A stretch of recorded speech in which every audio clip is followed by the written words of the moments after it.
segurança. Foram nomeados mais 150 policiais civis no estado.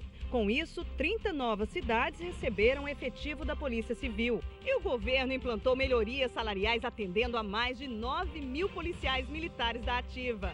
Uma reivindicação antiga da categoria. Nós estamos muito satisfeitos, porque o governo realmente cumpriu com a palavra, porque a gente estava esperando já há muitos anos. Hoje, me sinto bastante satisfeito. Em Natal, 1/3 da frota de ônibus já conta com dispositivo de segurança ligado direto ao CIOSP. E o ITEP recebeu novas viaturas e equipamentos para exame de balística. E os índices de homicídios no estado caíram 9% em relação ao ano passado. Ainda tem muita coisa para melhorar, mas trabalhando sério, os resultados aparecem. Governo do Estado, trabalhando por um RN maior. O Melhor Preço é um programa que tem como principal objetivo levar comodidade aos nossos telespectadores. Você não precisa mais sair de casa para realizar aquelas cansativas pesquisas antes de qualquer compra. Diariamente eu estou nas ruas pesquisando e registrando por você. Para isso, basta acompanhar nosso programa nos horários que estão no seu vídeo. Eu tenho certeza que você encontrará os melhores produtos e serviços com os melhores preços do mercado. Então fica ligado. Melhor Preço, a sua busca termina aqui. Condomínio horizontal com lotes e casas para comprar e alugar em área e acesso nobre. O clima do campo em sua vida. O Condomínio Imperial disponibiliza toda a estrutura de clube, com lagoa natural, salão de festas, sauna, piscina e um amplo espaço arborizado. Ruas completamente asfaltadas e planas, e a segurança é um dos itens primordiais do Condomínio Imperial. As parcelas para adquirir todo este paraíso, só vendo pra crer. O Condomínio Imperial fica ali, próximo à rotatória de Macaíba, a 5 quilômetros de Natal. Venha e apaixone-se. Ligue para os nossos corretores de plantão. 84 3271 1427.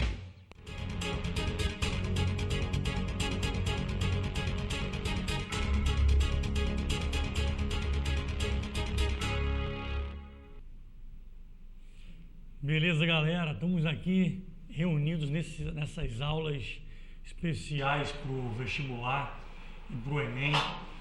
Eu, professor Carlos André, na companhia do meu grande amigo Rodrigo aqui ao meu lado, e vamos hoje fazer uma revisão para vocês de magnetismo. Beleza?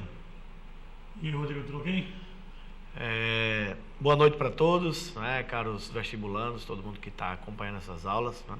Eu estou aqui hoje na companhia do meu amigo professor Carlos André.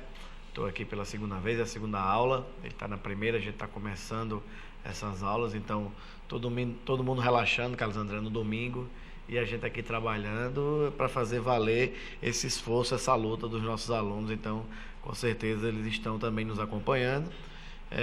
E vamos começar aí com a nossa aulinha de magnetismo, né?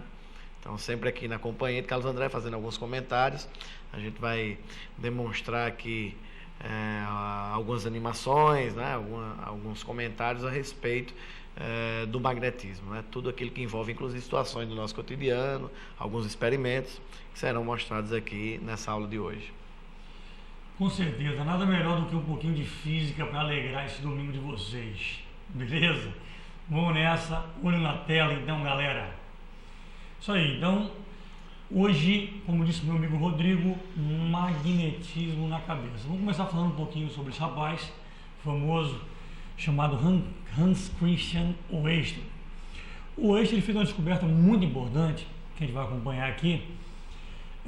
Ele pegando um fio, colocou abaixo do fio uma bússola e percebeu que ao ligar o fio, eu vou apertar o botão aqui, percebam que essa chave de cima ela vai fechar. Essa chave aqui em cima, ó, ela vai baixar, fechando o circuito, de maneira que passa uma corrente elétrica no circuito. E o Oersted percebeu que ao passar corrente elétrica no fio, a bússola sofria uma deflexão.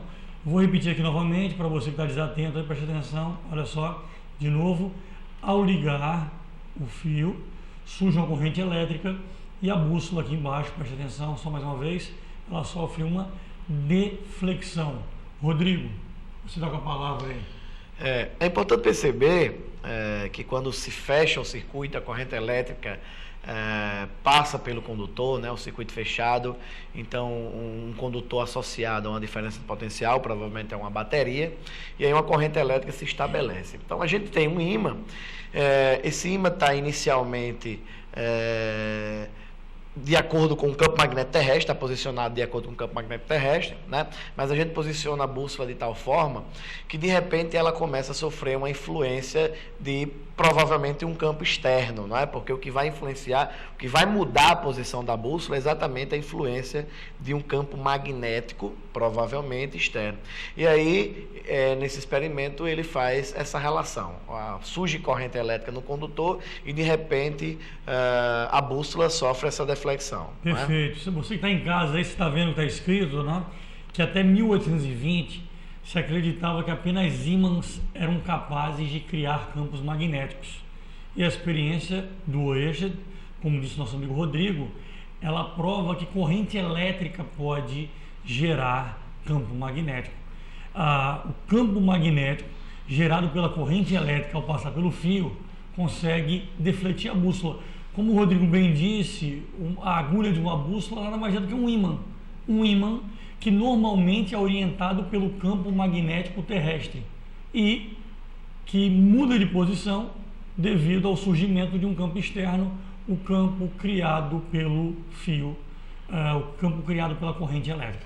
Beleza, Rodrigão? Beleza. E é importante ressaltar, né, que até esse período de 1820, né, que é a data que tem aí, a definição de campo magnético era uma definição básica, simples, de que era uma região de influência em torno de um ímã, né? E aí se percebe com essa experiência que essa região de influência magnética também surge em torno de condutores percorridos por corrente elétrica, né? É uma coisa que sempre vale a pena lembrar aos nossos alunos, eu bato muito nessa tecla, em ciência não existe verdade absoluta, né? Então, a ideia original era apenas ímãs criam campo magnético. Após a experiência do Oersted, a interpretação passou a ser que havia duas possíveis fontes de campo magnético, que eram os ímãs e a corrente elétrica. Mas hoje em dia a gente já interpreta de maneira diferente. A gente já entende que tanto o exemplo de um ímã criando um campo magnético como a corrente elétrica criando um campo magnético é a mesma situação. Na verdade, a gente sabe hoje em dia, você pode notar em casa aí, que o que cria campo magnético são cargas elétricas em movimento. Eu não sei se vai dar tempo de chegar lá hoje, mas a gente vai discutir aqui em algum momento que são as cargas elétricas em movimento dentro dos ímãs que fazem com que esse tipo de sistema gere campo magnético ao seu redor. Belezinha? Certíssimo, exatamente isso. Que é uma análise mais aprofundada dos ímãs, né? A gente começa com uma coisa mais simplificada e aí com o decorrer do entendimento, do conteúdo, a gente vai aprofundando e essa é a conclusão, né, que a gente vai chegar aqui com o decorrer da aula. Beleza, galera, então vamos para a segunda etapa aí, olho na tela, preste atenção, ó, movimento de uma carga em campo magnético uniforme. Nós temos 3 situações e vão acompanhando aí, olho na tela, pessoal.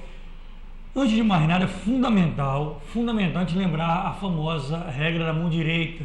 Vocês têm aí um esqueminha bem feito, facilitando a vida de vocês. Percebam que nesse esquema, o dedão, ele representa a velocidade da partícula. Os outros 4 dedos representam o sentido do campo magnético. Para onde aponta a palma da sua mão é o sentido da força magnética. Essa regra ficou conhecida como regra do tapa. Olha para o tio aqui, preste atenção, olha para mim. Por que regra do tapa?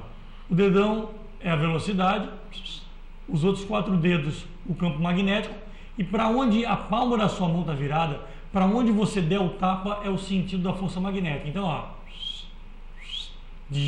é o sentido da força magnética. Ao longo da aula a gente vai ver várias situações onde a gente vai treinando aí a regrinha da mão direita. Volta para a tela, galera. Como eu disse, são 3 situações. Primeira situação, preste atenção aí, olho na tela. Eu tenho um campo magnético representado para a direita e tem uma carga que se move para a direita, ou seja, no sentido do campo magnético. E tenho outra carga que se move no sentido oposto ao campo magnético. O grande lance, eu gostaria que vocês não se prendessem nesse momento ao sentido, e sim observassem que nos dois desenhos nós temos cargas que se movem o quê? Na mesma direção do campo magnético. Na mesma direção do campo magnético. E vocês, em suas respectivas escolas, mandando um alusão aí para toda a galera do Overdose, né? Mas cada um de vocês, em suas respectivas escolas, aprendeu que quando a carga se move na direção do campo, eu disse direção do campo, a força magnética é nula, não precisa nem usar a regra do tapa. Não tem força nenhuma, a força magnética é nula, então a partícula descreverá um movimento retilíneo uniforme, MRU, tudo bem?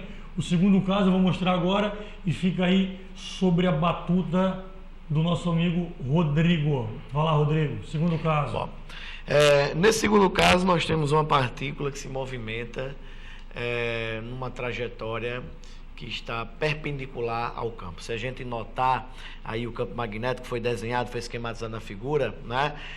Na forma de X, né? O que é que significa esse X? Para quem não aprendeu esse vetor que está posicionado, que está direcionado de forma perpendicular ao plano. Esse Xzinho, traz para cá a tela para a gente fazer uma análise. Você imagina uma seta, uma flecha, né? Porque o vetor é representado por uma flecha. Então, traz para cá, Jonathan, rapidão, por favor, para a gente. Então, você imagina uma flecha, né? Uma flecha se deslocando. E aqui seria minha flecha, né? Direto para o vestibulando. Se você vê a flecha indo na sua direção, né? Ela está perpendicular à tela aqui e apontando no sentido que vai para você, vestibulando, né? Você está vendo a pontinha da flecha. Então, o que é que tem? Tem uma circunferência com um pontinho aqui no meio. Esse seria um vetor perpendicular ao plano da tela, apontando de dentro para fora, né? Então, no caso, ele estaria saindo para você, tá? Se você analisa essa flecha, pega uma flecha de verdade e vai analisar, atrás você vai ver uma circunferência e o Xzinho, Carlos André, formado pelas penas, não é? Então, essa flecha estaria apontando perpendicular ao plano e no sentido entrando nesse plano, tá? Então, quando a gente vai lá para a tela e analisa aí a figura, a gente observa ali embaixo um campo magnético que está apontando para dentro, né? Ele é perpendicular ao plano e aponta entrando nesse plano, ali está o campo magnético. E logo acima uma partícula, né, que se movimenta de forma que a gente tem um ângulo aí de 90 graus com esse campo magnético, uma partícula se movimentando perpendicular ao campo magnético. Bom, então sempre que V e B são perpendiculares, a gente vai observar o surgimento de uma força magnética, né? A força magnética que vai acabar atuando sobre a partícula. E aí, utilizando-se a regra da mão direita, né? A gente vai fazer a regrinha. Então, o polegar apontando aí no sentido da velocidade, né? O vetor campo magnético, né? Que vai ser representado pelos outros dedos apontando para dentro. Você pode fazer aí vestibulando em casa, né? Jonathan, então, volta a tela aqui para a gente, isso, beleza. Para o que é que a gente vai fazer? De acordo com o que está aí, que estava na imagem, então você vai apontar o polegar no sentido da velocidade, né? Você vestibulando, quando a figura voltar, coloca os outros dedos apontando no sentido do campo, no caso, está entrando na tela, e aí você vai dar uma tapinha para baixo, né? Portanto, velocidade, campo magnético entrando, e aí a força magnética aponta para baixo, a gente determina uma força que atua perpendicular à velocidade dessa partícula. Faltou fazer o DIG, viu, professor? Sim, tem a coisa do DIG, né, que Carlos André inventou. DIG para baixo, muito bem. Isso facilita as pessoas aprenderem. Esse assobiozinho aí também tem que fazer, eu não consigo fazer essa onda aí, não. Brincadeira da parte, vamos pro desenho aqui. Volta para a tela, galera.